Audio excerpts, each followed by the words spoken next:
I'm Logan Crawford, and right now on Spotlight, we're delving into the captivating world of antique treasures with Glenn Wood. He is the author of a terrific book. It is called Messengers in Time. This beautifully illustrated collection of short stories brings to life the spirits of long past owners, revealing the rich histories of objects from far-off lands like India, China, and Italy.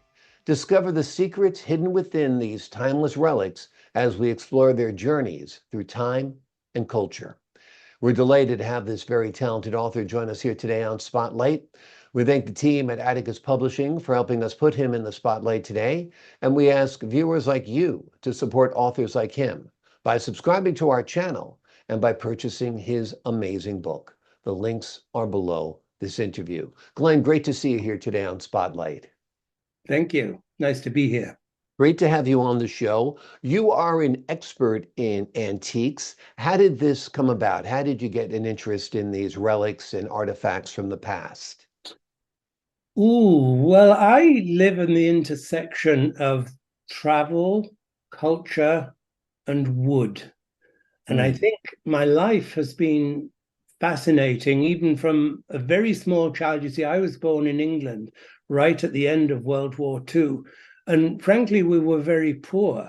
Everybody was. So my father came back from the Far East after fighting there and had to set up home and furnish a house, but we couldn't afford new furniture. In fact, I'm not sure that there was much new furniture.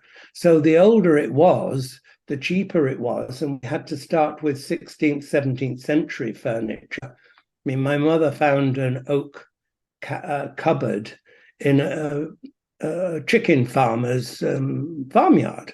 Who kept the chickens in it, and she bought it for very little money.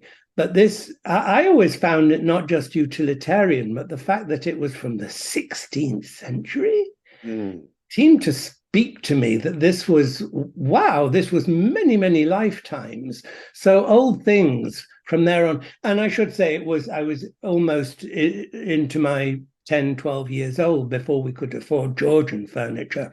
And this sounds very exclusive, but you have to remember, people were just trying to eat and live at that time. There was no interest in antiques at all, and no Antiques Roadshow. So these were utilitarian things, but they fascinated me. Yeah.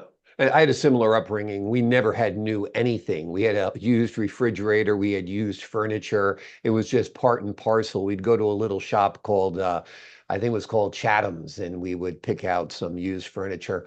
But your furniture was obviously older because the history of the UK is a lot older, and you really became focused on these antiques. Tell us about how they carry the stories of their past owners within them. That, I think, is a fascinating part of it. I think it has a lot to do with my name. You see, being called Wood, my father, and for generations, we've always had an affinity with wood. I guess in times past, we lived near a wood or with wood. I don't know that much. But when I collect wooden things, and you notice all the stories are about wooden boxes, not metal boxes or ivory boxes, but they're made of wood. They kind of talk to me. I find them irresistible, so I collect them. I've got dozens, hundreds of them, and I look at them, and it's almost like a kind of telepathy. They start to tell me something about where they came from, who they belong to. And it may take a while for the story to emerge, or it may be very quick. I don't know, but it's always fascinating. And the stories, I should say, are not just about the boxes. This one, for example, is Japanese. It's a very old box, and it came to me in pieces because this was a gift. Hold that up a little higher so we can see it a little bit more. Yes, beautiful. It is beautiful. And this was a gift from a Japanese American translator at the end of the Korean War, who didn't know whether to return to America or return to Japan because his people hadn't been well treated, to be honest, in America. And he decided he was not going to return, but go to Japan. And he gifted this box to his friend who was returning to America, but he had to take it into pieces to put into his backpack. And I acquired it from the war hero in pieces and had to reassemble it. But the story is about the box, and it's fascinating, but it's about dispossession and where we end up in life. You see, I'm English, and yet I was at university in Scotland. I lived in South America. I speak Spanish. And in the end, at some point, you wonder, well, where is home exactly? Where is it? A lot of people never leave their villages, but many do now. And so this story, it's about that.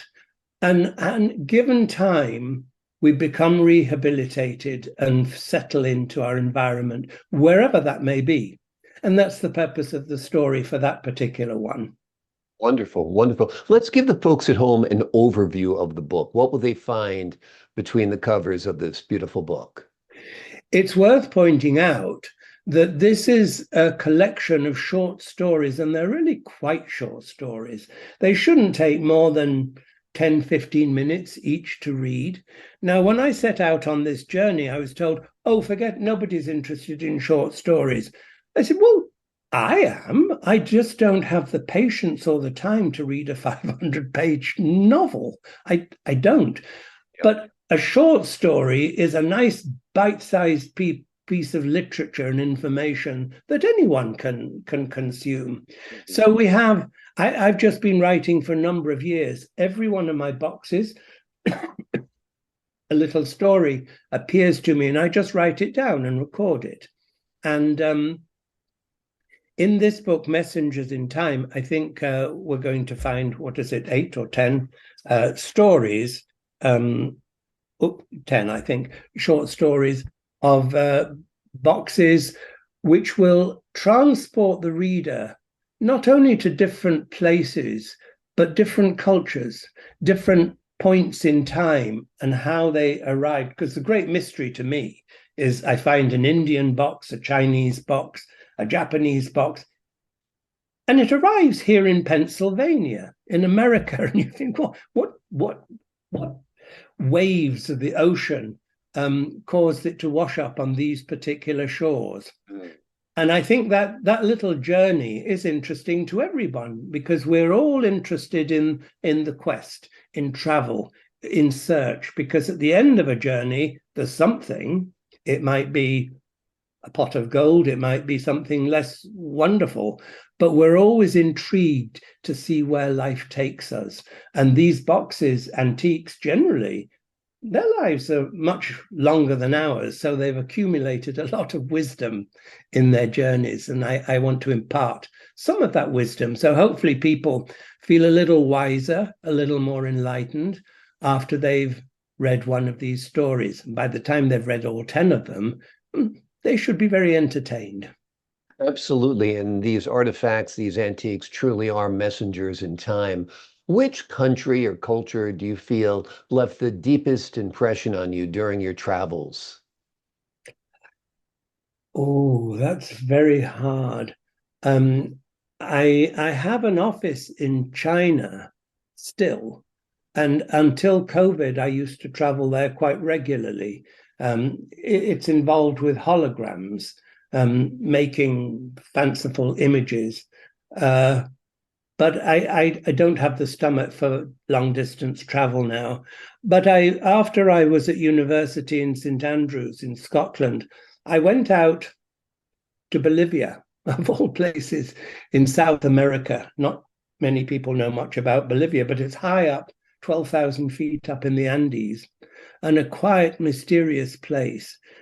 And that's where I really perfected my Spanish language. Met wonderful people, so welcoming, and that has a special place in my heart, South America. But it's hard to choose. If I say, well, India also, I love India.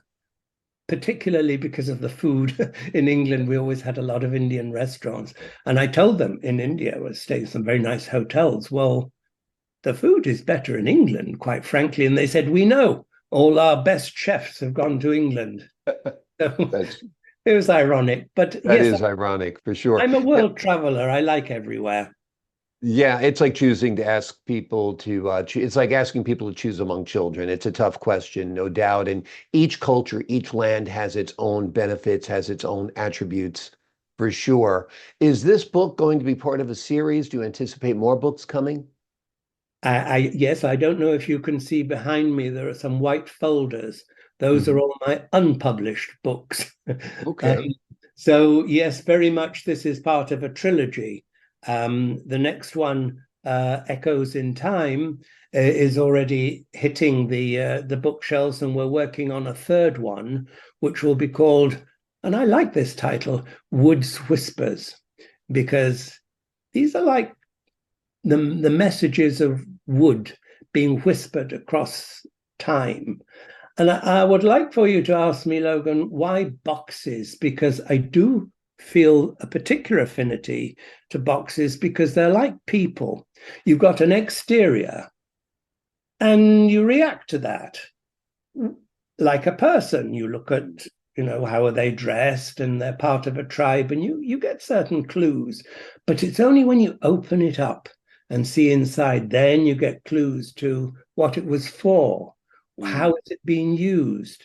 So that's like a person also. It takes time to familiarize. And at the end of the day, I'm not sure that we ever know completely anybody. We're always learning a little bit more. Very, very true. And I do think boxes are intriguing. You wonder what was kept in them. Was it a treasure trove kept in there? Were there love letters kept in there? Were there precious jewels kept in there? Money? Who knows? And I do think it is intriguing. And I do think these antiques that you collect, these boxes, truly are messengers in time. And that's the name of the book, Messengers in Time.